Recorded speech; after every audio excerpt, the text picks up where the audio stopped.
ముసుగుని ధరించుకున్న వారు మరలా ఎప్పటి వరకు మౌనంగా ఉంటారంటే మరలా డిసెంబర్ నెల దాకా కూడా మౌనంగా ఉంటారు.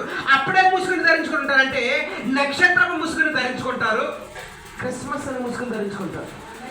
హల్లెలూయా. కానీ దేవుడు మనల్ని ఆచార క్రైస్తవులుగా ఉంచడానికి కాదండి మనల్ని ఏర్పాటు చేసుకుంది. హల్లెలూయా, హల్లెలూయా. యేసు ప్రభు ఏమన్నాడంటే మీరు ఈస్టర్కి రండి, మీరు క్రిస్మస్కి రండి, మీరు పండగలు మాత్రమే కనబడండి అని చెప్పలే.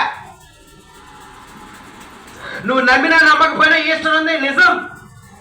ప్రభువైన యేసుక్రీస్తు నీ కొరకు నా కొరకు తిరిగి లేచాడు నిజం.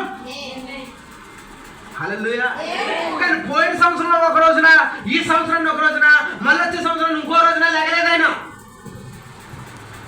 యేసుక్రీస్తు 2000 సంవత్సరాల క్రితం నీ కొరకు నా కొరకు, నీ యొక్క పాపమును క్షమించడం కొరకు, నా యొక్క పాపములను క్షమించడం కొరకు ప్రభువైన యేసు గాయములు పొంది రక్తమును కార్చి, హల్లెలూయా, నీ కొరకు నా కొరకు చనిపోయిన నిజమాత్రం మాట వాస్తవం. ఆయన 3 దినాలు సమాధిలో ఉన్నాడన్న మాట వాస్తవం. ఆయన మరణపు ముళ్ళును విరిచి మరణమనే శత్రువుని జయించి తిరిగి లేచాడన్న మాట వాస్తవం. హల్లెలూయా. మనము కూడా ఆ విధంగానే తిరిగి లేస్తామన్న మాట మాత్రం కూడా వాస్తవం.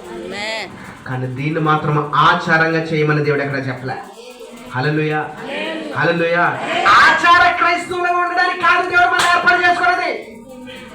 నీ బ్రతుకు దినములన్నీ కూడా నువ్వు వాక్యాన్ని వెంబడించాలా, నీ బ్రతుకు దినములన్నీ కూడా నువ్వు దేవుని వెంబడించాలా, ఈ కాలపు వర్తమానాన్ని అంగీకరించాలా, ఆ వర్తమాన ప్రకారమే నువ్వు జీవింపచేయాలి, ఆ వర్తమాన ప్రకారమే నువ్వు బ్రతకాలి. హల్లెలూయా, హల్లెలూయా. ఏ పండగలకు మాత్రమే దేవుడు గుర్తు రాకూడదండి. పండగలకు మాత్రమే దేవుడు గుర్తు రాకూడదు. వీళ్ళందరికీ దేవుడు ఏమన్నాడంటే, వీళ్ళు ఏమంటున్నారంటే వీళ్ళు పండగ క్రైస్తవులు అంటారు, వీళ్ళు ఆచార క్రైస్తవులు అంటారు. ఎందుకంటే పండగలకు మాత్రమే కనపడతారు.